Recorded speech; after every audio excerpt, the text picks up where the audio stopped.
क्या आपको पता है कि हमारे ब्रेन में यानी कि हमारे दिमाग में कितनी पावर होती है? जी हाँ गाइस, इस वीडियो में हम ब्रेन के बारे में ऐसे अमेजिंग फैक्ट्स के बारे में जानेंगे। वीडियो शुरू करने से पहले अगर आपने हमारे चैनल को सब्सक्राइब नहीं किया है पहले सब्सक्राइब करें, बेल नोटिफिकेशन ऑन करें। Let's get started.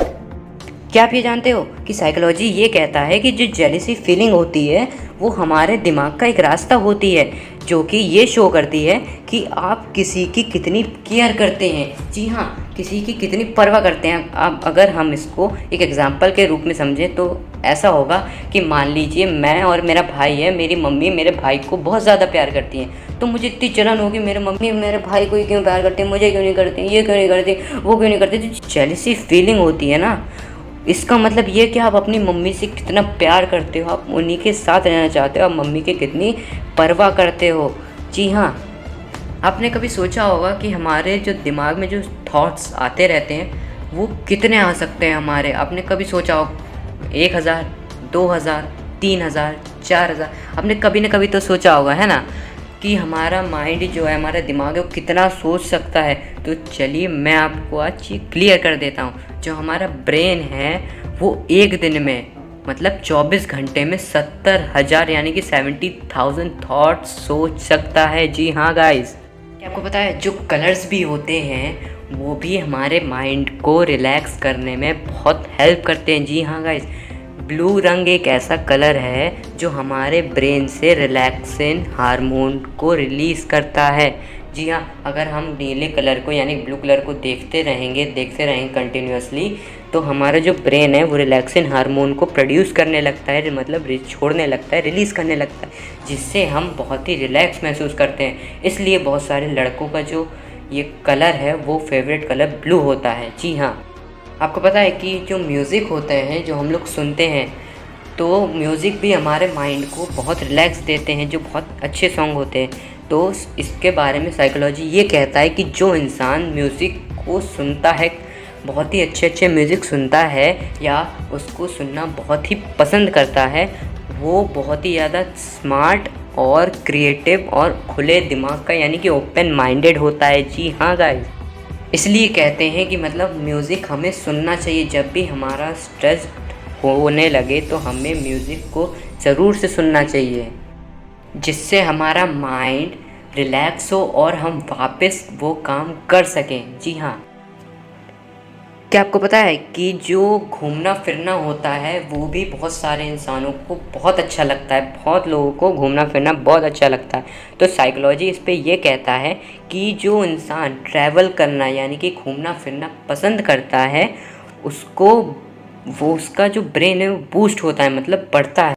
बढ़ने के साथ साथ जो मतलब जो हार्ट अटैक की बीमारी होती है उसका जो पॉसिबिलिटी होती है वो भी कम कर देता है। जी हाँ गाइस, इसलिए हमें बाहर या कहीं मतलब घूमना, हफ्ते में एक बार तो कहीं ना कहीं मतलब हमें घूमना चाहिए। जी हाँ, जो ट्रैवल होता है वो हमारे माइंड को इतना रिलैक्स कर देता है, इतना फ्री कर देता है कि आप जैसे ही वापस आते हो ना घूम के, तो आपको मतलब एकदम फ्रेश फील होता है। आप वापस आपके अंदर उतने उससे कई ज़्यादा एनर्जी आती है, उससे कई ज़्यादा एनर्जी से आप कॉन्सेंट्रेट कर सकते हो अपने वर्क पे और उसको अच्छे से कंप्लीट भी कर सकते हो। क्या आपको पता है कि हमारे ब्रेन में कितनी पावर होती है? तो चलिए इसको हम एक स्टोरी यानी कि कहानी यानी कि एक एग्जाम्पल के तौर पर समझते हैं। तो चलिए कहानी शुरू करते हैं। एक बार एक अनपढ़ व्यक्ति था, उसे टीबी की बीमारी हो गई थी। वो गांव के वैद्य के पास गया तो वैद्य अपने खेत में काम कर रहा था। जब व्यक्ति ने उसको अपने बीमारी के बारे में बताया तो वैद्य ने उसे दवाई देने की सोची। चलिए मैं इसको कौन सी दवा दूं जिससे ठीक हो जाए, लेकिन उसके पास लिखने के लिए कुछ नहीं था। वो घर पे था नहीं, वो खेत में काम कर रहा था। अब उसके पास वो कुछ लेके तो घूमेगा नहीं, इसलिए वो इधर उधर देखने लगा। उसकी वैसे ही नज़र एक ईंट पर पड़ी। उसने ईंट को उठाया और उस पर कोयले से वो दवा का नाम लिख दिया और उस बीमार व्यक्ति को देकर कहा कि इस दवाई को तुम मार्केट से ले लेना और हर दिन इसे पानी में घोलकर पी लेना। अनपढ़ होने की वजह से बेचारा वो वैद्य की बातें समझ ही नहीं पाया। तो 3 महीने बीत गए। 3 महीने बाद वो अनपढ़ व्यक्ति फिर से उस वैद्य के पास आया और बोला कि आपने जो औषधि दी थी वो बहुत अच्छी थी, मैं उससे आधा तो ठीक हो चुका हूँ, थोड़ी सी औषधि और दे दीजिए जिससे मैं पूरा ठीक हो जाऊँ, है ना। तो डॉक्टर मतलब वैद्य बोलता है कि मैंने तुम्हें बताया तो था। व्यक्ति ने कहा ईंट तो मेरे घर के आसपास भी मिल जाती, लेकिन आपने जो उसमें मंत्र फूंक कर यानी कि मंत्र लिख कर दिया था वो आप लिख कर मुझे दे दीजिए। जब वैद्य को हैरानी हुई, फिर वैद्य ने उससे पूरी बात पूछी। उसने बताया कि आपने जो ईंट में लिखकर मुझे दिया था वो मैं पानी में घोलकर 3 महीने से पी रहा हूँ और मुझे उससे बहुत आराम है। तो उसने बोला कि आपने जो उसमें मंत्र और फूंक कर दिया था उससे मैं तो बहुत ठीक हो रहा हूँ, मतलब मुझे उससे बहुत आराम मिल रहा है। वैद्य हैरान हुआ, लेकिन उसने उसको सच्चाई नहीं बताई। क्यों? क्योंकि वो ईंट उसके लिए दवाई से बेहतर काम कर रही थी। वैद्य ने एक और दूसरी ईंट ली और कोयले से उस पर उसी दवाई का नाम लिख उसे दे दी। जी हाँ, उसको उस वैद्य ने वापस ईंट उठाई, कोयले से वही दवाई लिखकर उसको दे। कुछ महीने बाद वो व्यक्ति ठीक हो गया। अब इस कहानी से हमको क्या पता चलता है? आपको तो ये कहानी एक मतलब मंदबुद्धि टाइप लग रही होगी, बोलो फालतू की, क्या फालतू बात कर रहे हो। लेकिन ये भी देखो कि उस अनपढ़ व्यक्ति ने उस ईंट पर इतना विश्वास कर लिया कि वो उसे ठीक कर गई। सोचो कि ईंट का घोल उसे ठीक कर गया।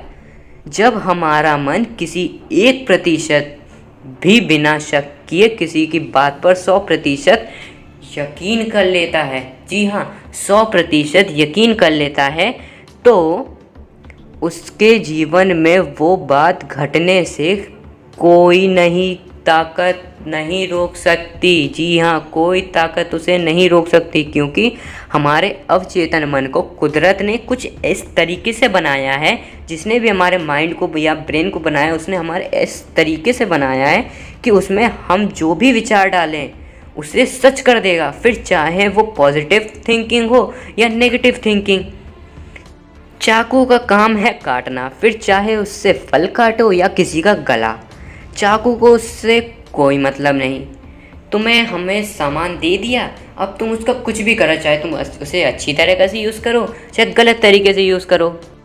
आपको एक ब्रेन दे दिया है, अब चाहे उसको पॉजिटिव थिंकिंग के लिए यूज़ करो चाहे नेगेटिव थिंकिंग के लिए, आपके ऊपर डिपेंड है। उसी तरह अवचेतन मन भी उसे अच्छे विचार दो या बुरे, वो आपको रिजल्ट दे देगा। इसलिए पॉजिटिव बातों पर यकीन करें, और यदि आपको 1% भी शक नहीं है, 100% यकीन है, आप अपने जीवन में कुछ ना कुछ बड़ा कर पाएंगे। मैं आपको लिख के देता हूँ, ये लाइन लिख के देता हूँ कि आप उस चीज़ को ज़रूर हासिल करेंगे। अगर आपको 100% यकीन है तो मैं आपको लिख के दे सकता हूँ कि आप उसको ज़रूर हासिल करेंगे और ज़रूर उसको पाएंगे, क्योंकि ये एक नेचुरल फिनोमेना है हमारे माइंड में। जो भी आप उसको 100% यकीन दिला दो कि मुझे ये चीज़ करनी है, मतलब करनी है, तो ब्रेन भी क्या करेगा, वो आपको वो चीज़ करने में बिल्कुल वही रिज़ल्ट देगा। अगर आपको 1% भी अपने आप पर या अपने ब्रेन पर, अपने टैलेंट पर शक नहीं है, तो अगर आपके दिमाग में 1% भी शक आ गया तो वो काम आपका कहीं ना कहीं बिगड़ ही जाएगा। अगर आपको ये ब्रेन के बारे में, फैक्ट्स के बारे में वीडियो अच्छी लगी है तो हमारे वीडियो को लाइक करें, शेयर करें और हमारे चैनल को सब्सक्राइब करें ऐसी और फैक्ट वीडियो के लिए।